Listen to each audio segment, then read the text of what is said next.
Hello friends, welcome to Priya's Dazzling Designs. போன வீடியோவில் இந்த ப்ளவுஸோட டேசல்ஸ் எப்படி பண்ணணும்னு நம்ம பார்த்தோம். அந்த வீடியோ இன்னொன்று பார்க்கலன்னா மறக்காமல் பாருங்கள். இந்த வீடியோவில் இந்த ப்ளவுஸோட நெக் டிசைன் தான் நம்ம பார்க்க போகிறோம். டேசல்ஸ் எவ்வளோ கிராண்டாக இருக்கும், நெக் டிசைனும் அதே மாதிரி கிராண்டாக இருக்கும். வாங்க வீடியோக்குள்ளே போகலாம். ஆஸ் யூஸ்வல் ப்ரீசோ பிராண்ட் சுகர் பீட்ஸ் யூஸ் பண்ணி தான் அந்த டிசைன் நம்ம பண்ண போகிறோம். நரம்பு யூஸ் பண்ணி தான் அந்த டிசைன் ஃபுல்லாக நம்ம கம்ப்ளீட் பண்ண போகிறோம். ஏற்கனவே கோல்டன் கலர் ஜரி த்ரெட் வச்சு 3 லைன்ஸ் கொடுத்துக்கோம். அதுக்கு பக்கத்துலேயே நம்ம சுகர் பீட்ஸ் கொடுத்துக்கலாம். நெக்ஸ்ட்டு நக்சி ஜர்தோசி எடுத்துகிட்டு குட்டி குட்டி பீசஸாக கட் பண்ணிக்கிறேன். 1 இன்ச் கிட்ட இருக்கிற மாதிரி கட் பண்ணியிருக்கேன். நெக்ஸ்ட்டு அயன் நீடிலில் வந்து ஜர்தோசியை லோட் பண்ணிவிட்டு சுகர் பீட்ஸ்லேருந்து கொஞ்சோண்டு கேப் விட்டு இதை கொடுத்துக்கலாம் ஃபுல்லாக. இந்த நெக்லைன் மாறாமல் ஜர்தோசி அந்த இடத்துல ஷார்ப்பாக கொடுத்து அப்படியே திருப்பிக்கிறோம். ஜர்தோசிக்கு பதிலாக நீங்கள் பைப்பிங் த்ரெட்டும் யூஸ் பண்ணலாம். நெக்ஸ்ட் இந்த ஜர்தோசிக்கு மேலே நம்ம வந்து பீட்ஸ் வச்சு லோடிங் தான் கொடுக்க போகிறோம். 5 பீட்ஸ் கொடுத்துட்டு குட்டியாக லாக் போட்டுட்டு த்ரெட்டை ரிவர்ஸில் கொண்டு போயிட்டு திரும்ப 5 பீட்ஸ் கொடுக்குறேன். இதே மாதிரி 6 லைன்ஸ் கொடுத்ததுக்கப்புறம் நம்ம ஜர்தோசி தான் யூஸ் பண்ண போகிறோம். ரெட் கலர் ஜர்தோசி வச்சு அப்படியே கிராஸாக கொடுத்துக்கிறோம். 5 பீட்ஸ் சேர்ந்த அளவுக்கு ஜர்தோசியை குட்டியாக கட் பண்ணிவிட்டு ஃபஸ்ட்டு ஒரு ஜர்தோசி கொடுத்துக்கிறேன். குட்டியாக நாட் போட்டுக்கலாம். ரிவர்ஸில் கொண்டு போயிட்டு அந்த கேப் இருக்குல்ல, அந்த ரிவர்ஸில் கொண்டு போயிட்டு அங்கேருந்து கொண்டு வந்து இதோட இந்த சைடு முடிக்கிறேன். கிராஸாக வரும் ஜர்தோசி. ரெட் கலரில் சுகர் பீட்ஸ் இருந்தால் அது கொடுத்துக்கலாம். என்கிட்ட இப்போ ஜர்தோசி தான் இருக்குது. சுகர் பீட்ஸ் அளவுக்கு கொஞ்சம் எம்போஸ்டாக தெரியணுங்கிறதுக்காக தான் அப்படி கிராஸாக கொடுக்குறேன். இதே மாதிரி ஃபுல்லாக கொடுத்துக்கலாம். பீட்ஸை கிராஸாக நம்ம லோடிங் கொடுக்குறதுனால அந்த இடத்துல கொஞ்சம் ஷார்ப்பாக வராது. ஸ்ட்ரைட்டாக கொடுத்தோம்னா ஷார்ப்பாக வரும். இப்போ நெக்லைன் ஃபுல்லாக நம்ம லோடிங் முடிச்சாச்சு. நம்ம லோடிங்க்கு அந்த பக்கம் சுகர் பீட்ஸ் கொடுத்துக்கோம். அதே மாதிரி இந்த பக்கமும் ஒரு லைன் சுகர் பீட்ஸ் கொடுத்துக்கலாம் அந்த லோடிங்கை ஒட்டியே. நெக்ஸ்ட்டு ஒரு லைன் ஜரி த்ரெட் வச்சு நம்ம செயின் ஸ்டிச் போட்டுக்கலாம். நெக்லைன் அவ்வளோதான், அதனால் நம்ம செயின் ஸ்டிச் கொடுத்து முடிச்சுக்கலாம். இப்போ பாருங்கள் ஃபுல்லாக நெக்லைன் கொடுத்து முடிச்சாச்சு. எவ்வளோ அழகாக வந்துருக்குன்னு பாருங்கள் இந்த டிசைன். ஒயிட் கலரில் ஒரு அட்டை எடுத்திருக்கேன். அதில் நம்ம யூஸ் பண்ண போகிற ஸ்டோனை வச்சு நமக்கு என்ன அளவு வேணுமோ அந்த அளவுக்கு திலகம் ஷேப் நம்ம கட் பண்ண போகிறோம். நான் 2 4mm பீட்ஸ் அளவுக்கு நம்ம கட் பண்ணிக்க போகிறேன். இப்போ மார்க் பண்ணிவிட்டு ஸ்கொயர் ஷேப்பில் கட் பண்ணி எடுத்துகிட்டு அதுக்கப்புறமா நம்ம 2ஆக மடிச்சுட்டு நம்ம வளைஞ்சி வச்சுருக்க அந்த திலகம் ஷேப்புக்கு அப்படியே கட் பண்ணிக்கலாம். நெக்லைனோட சென்டரில் அந்த ஷார்ப்பான எட்ஜ் வருதுல, அங்கேருந்து ஒரு 1/2 இன்ச் அளவு விட்டுட்டு இப்படி வச்சுருக்க திலகம் ஷேப் அளவுக்கு அப்படியே வளைஞ்சி விட்டுக்கலாம். இப்போ கொடி டிசைன் தான் நம்ம ட்ரேஸ் பண்ண போகிறோம். நம்ம நெக்லைன் எவ்வளோ அளவு ஷோல்டர் அளவு இருக்கோ அந்த அளவுக்கு 2 இன்ச் இருக்குது. அப்படியே மார்க் பண்ணிக்கிறேன். 2 இன்ச் அளவுக்கு தான் நம்ம இப்போ டிசைன் பண்ண போகிறோம். ஃபுல்லாக நெக்லைன் சுற்றி 2 இன்ச் மார்க் பண்ணிவிட்டு நம்ம சென்டர்லேருந்து ஸ்டார்ட் பண்ண போகிறோம். இப்போ அப்படியே ஒரு வளைவாக கொடுத்துக்கோங்க. இப்படி ஃப்ரீ ஹேண்டடாக ட்ரேஸ் பண்ணும்போது எப்போவுமே லைட்டாக போடுங்க கோடு. ரொம்ப அழுத்தி போட்டிங்கன்னா அப்புறம் எரேஸ் பண்ணுறது கஷ்டமாக இருக்கும். 3 இன்ச் கேப்பில் தான் நம்ம இந்த கொடி டிசைன் போட போகிறோம். ஒன்று வந்து உள் சைடு பார்த்துருக்க மாதிரி, இன்னொன்று வெளி சைடு பார்த்துருக்க மாதிரி கொடுக்க போகிறோம். நம்ம இப்படியே ஃபுல்லாக கொடுத்துக்கலாம். அதே மாதிரி இந்த சைடு ஒரு 3 இன்ச் கேப்பில் அப்படியே கொடுத்துக்கலாம். கொடி டிசைனுக்குலாம் ட்ரேசிங் பேப்பர் தேவையில்லை. பிகினர்ஸாக இருந்தால் கூட ட்ரை பண்ணால் வந்துடும் இந்த டிசைனு. இந்த மாதிரி கிளாஸ் பென்சில்ஸ் யூஸ் பண்ணி ட்ரேஸ் பண்ணும் போது நம்ம நார்மல் எரேசர் வச்சே எரேஸ் பண்ணிக்கலாம். கொடியோட அந்த எட்ஜஸில் நம்ம கட் பண்ணி வச்சுக்க திலகம் ஷேப்பை அப்படியே வரைஞ்சி விட்டுக்கலாம். நான் இப்போ 1 சைடு தான் இந்த ஃபுல்லாக டிசைன் பண்ண போகிறேன். அந்த சைடு இருக்க கொடியில் பாதியிலேருந்து தான் ஸ்டார்ட் பண்ண போகிறேன். ஏன்னா அந்த பக்கம் முந்தி வந்துடும், நம்ம பின் பண்ணுறதுக்கும் சிரமமாக இருக்கும். அதனால தான் பாதியிலேருந்து ஸ்டார்ட் பண்ணுறேன். நெக்ஸ்ட்டு அந்த திலகம் ஷேப்பில் க்ளூ அப்ளை பண்ணிவிட்டு திலகம் ஷேப் ரெட் கலர் ஸ்டோன் வந்து ஃபிக்ஸ் பண்ணிக்கிறேன் ஃபுல்லாக. நெக்ஸ்ட் இந்த ஸ்டோனை செக்யூர் பண்ணுறதுக்காக அந்த ஹோல்ஸில் வந்து ஸ்டிச்சஸ் போட்டுக்கிறேன். இந்த மாதிரி ஹோல்ஸ் இருக்கிற ஸ்டோன்ஸில் எப்போவுமே கண்டிப்பாக ஸ்டிச்சஸ் போடுங்க. நெக்ஸ்ட்டு ஒயிட் கலரில் செயின் ஸ்டோன்ஸ் எடுத்துருக்கேன். இந்த திலகம் ஷேப் ரெட் கலர் ஸ்டோனை சுற்றி நம்ம இப்போ செயின் ஸ்டோன் கொடுத்துக்க போகிறோம். க்ளூ அப்ளை பண்ணாமல் நான் அப்படியே வச்சு ஸ்டிச் பண்ணிக்கிறேன். க்ளூ அப்ளை பண்ணிட்டு பண்ணலாம், பட் ஸ்டிச் பண்ணணும் கண்டிப்பாக.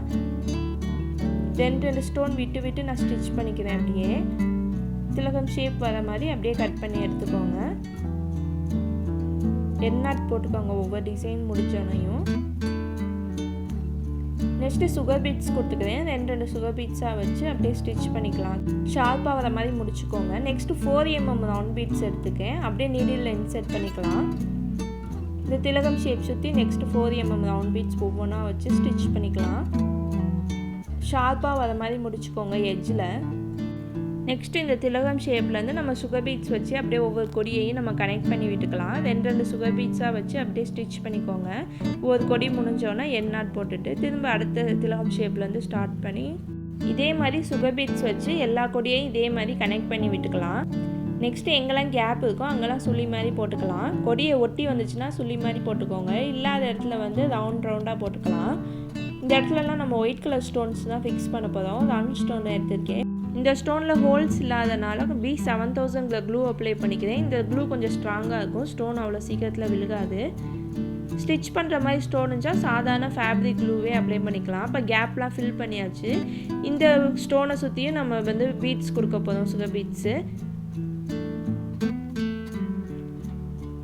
அந்த ரவுண்டை சுற்றியும் அப்படியே நம்ம சுகர் பீட்ஸ் ரவுண்டாக கொடுத்துக்கலாம். இப்போ ஃபுல்லாக இந்த மாதிரியே கொடுத்து முடிச்சுக்கலாம். நெக்ஸ்ட்டு லைட் கோல்டன் கலரில் திலகம் ஷேப் ஸ்டோன்ஸ் தான் எடுத்துக்கேன். இந்த கொடி ஃபுல்லாகவே கொஞ்சம் கேப் விட்டு இந்த திலகம் ஷேப் ஸ்டோனை வந்து ஒட்டிக்கலாம். நம்ம ஐ ஷேப்பில் மல்டி கலர் ஸ்டோன்ஸும் யூஸ் பண்ணிக்கலாம். நெக்ஸ்ட்டு ரெட் கலரில் சில்க் த்ரெட் எடுத்திருக்கேன். ஒன்று தான் இருக்குது, அதனால் இன்னொன்றில் சுற்றி வச்சுருக்கேன். ஸ்டோனுக்கு ஆப்போசிட் சைடில் வந்து இந்த சில்க் த்ரெட்டை வச்சு லீஃப் டிசைன் கொடுக்க போகிறோம். ஸ்ட்ரைட்டாக 3 லைன் வந்து லாங் ஸ்டிச் கொடுத்துக்கிறோம் இந்த சில்க் த்ரெட் யூஸ் பண்ணி. நெக்ஸ்ட்டு அங்கேருந்து அப்படியே கிராஸாக கொடுத்துக்கலாம். நமக்கு ஒரு லீஃப், குட்டி லீஃப் மாதிரி நமக்கு கிடைக்கும். நம்ம இதை கீழேருந்து ஸ்டார்ட் பண்ணலாம்.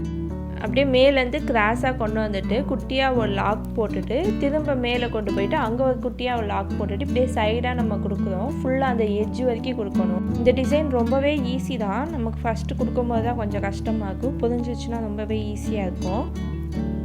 இந்த மாதிரி கான்ட்ராஸ்ட் கலர் கொடுத்து நம்ம ஒர்க் பண்ணும்போது ரொம்பவே அழகாக இருக்கும் அந்த ப்ளவுஸ் டிசைன். நம்ம ஒன் சைடு ஸ்டோன் கொடுத்துருப்போம், அதுக்கு ஆப்போசிட் சைடு எல்லாமே நம்ம இந்த ரெட் கலரில் வச்சு லீஃப் மாதிரி கொடுத்துக்கலாம். இந்த த்ரெட்டில் லீஃப் கொடுத்தோன்னே தான் இந்த டிசைன் ரொம்பவே ஹைலைட்டடாக தெரியுது. ஃபுல்லாகவுமே இதே மாதிரி டிசைன் கொடுத்து முடிச்சுக்கலாம். நமக்கு எங்கெல்லாம் கேப் இருக்கோ அங்கெல்லாம் இந்த மாதிரி கொடுத்துக்கலாம். நெக்ஸ்ட்டு வந்து நம்ம இந்த ஸ்டோன்ஸில் வந்து ஹோல்ஸ் இருக்குது. நம்ம இந்த ஸ்டோனை செக்யூர் பண்ணுறதுக்காக ஹோல்ஸில் ஃபுல்லாக ஸ்டிச் பண்ணிக்கலாம். டிசைன் பண்ணிட்டு இருக்கும் போதே கிளாத் அடிக்கடி லூஸ் ஆகிக்கிட்டே இருந்துச்சு. என்னடான்னு பார்த்தா மேலே இருக்க ஃப்ரேம் வந்து உடஞ்சிருச்சு. வேறு ஃப்ரேம் மாற்றிட்டு இப்போ ஃபுல்லாக நம்ம அவுட்லைன் தான் கொடுக்க போகிறோம். கோல்டன் கலர் ஜரி த்ரெட் தான் எடுத்திருக்கேன்.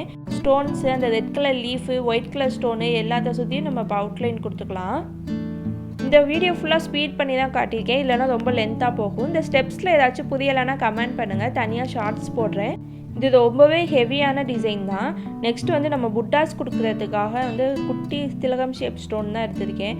அதை அப்படியே வச்சு ஸ்டிச் பண்ணிக்கலாம். நமக்கு எங்கெல்லாம் புட்டாஸ் வேணுமோ அதை மார்க் பண்ணிவிட்டு B7000 க்ளூ அப்ளை பண்ணிவிட்டு அப்படியே பேஸ்ட் பண்ணிக்கிறேன். நெக்ஸ்ட்டு ஜர்கான் ஸ்டோனும் ஜர்கான் பேஸும் எடுத்திருக்கேன். அதை வச்சு நம்ம கேப்லலாம் ஃபில் பண்ணிக்கலாம். நரம்பு எடுத்துக்கிட்டு நம்ம ஜர்கான் பேஸை வந்து ஸ்டிச் பண்ணிக்கலாம். இப்போ ஜர்கான் பேஸையும் க்ளூ அப்ளை பண்ணி ஒட்டிட்டு மேலே வந்து ஸ்டோன் வச்சுருவாங்க. அதை விட நம்ம ஸ்டிச் பண்ணுறதுல வந்து லைஃப் நல்லாயிருக்கும் ப்ளவுஸ்க்கு. அந்த மாதிரி ஒட்டுனா நம்ம ஒரு தடவை போட்டுட்டு கழட்டினாலே நமக்கு எல்லா ஸ்டோன்ஸும் கொட்டிடும். நான் முடிஞ்ச வரைக்கும் எல்லாத்தையுமே ஸ்டிச் பண்ணிடுவேன். ஃபுல்லாக இதே மாதிரி கொடுத்துக்கலாம். இப்போ எப்படி ஸ்டிச் பண்ணுறேன்னு காட்டுறேன். வெளியிலேருந்து த்ரெட்டை எடுத்துகிட்டு நம்ம ஜர்கான்குள்ளே விட்டுட்டு அங்கே ஒரு குட்டி நாட் போட்டுட்டு வெளியில் ஒரு நாட் போட்டால் நமக்கு அது சேஃபாக இருக்கும். நெக்ஸ்ட்டு ஜர்கான் ஸ்டோன் தான் வச்சுருக்கேன். B7000 க்ளூ அப்ளை பண்ணி நம்ம எல்லா ஸ்டோனையுமே ஃபிக்ஸ் பண்ணிடலாம். நம்ம ஜர்கான் பேஸ் வந்து நமக்கு ரிங்கு மாதிரி இருக்கும். ஸ்டோன் வந்து கீழே ஷார்ப்பாக இருக்கும். நம்ம நல்ல க்ளூ அப்ளை பண்ணி இந்த ஸ்டோன் ஃபிக்ஸ் பண்ணும்போது ரொம்ப நாள் அப்படியே இருக்கும். ஒவ்வொரு ஸ்டெப்பாக பண்ண இந்த ப்ளவுஸ் எவ்வளோ கிராண்டாக வந்திருக்குன்னு பாருங்கள். இப்போ புட்டாஸ் தான் கொடுக்க போதும். நம்ம ஆல்ரெடி பேஸ்ட் பண்ணி வச்சுக்க திலகம் ஷேப் சுற்றி 2 சுகர் பீட்ஸாக வச்சு ஸ்டிச் பண்ணிக்கலாம், அந்த ஷேப் மாறாமல். நெக்ஸ்ட்டு வந்து ஒரு 4 mm ரவுண்ட் பீடும் ஒரு சுகர் பீடும் வச்சு மேலே லாக் பண்ணிக்கிறேன். அதே மாதிரி கீழே ஒரு 4 mm ரவுண்ட் பீடும் வச்சு கிராஸாக கொடுத்துட்டு சென்டர்லேயும் அதே மாதிரி கொடுத்துக்கலாம், 3 பீட்ஸ் வர மாதிரி.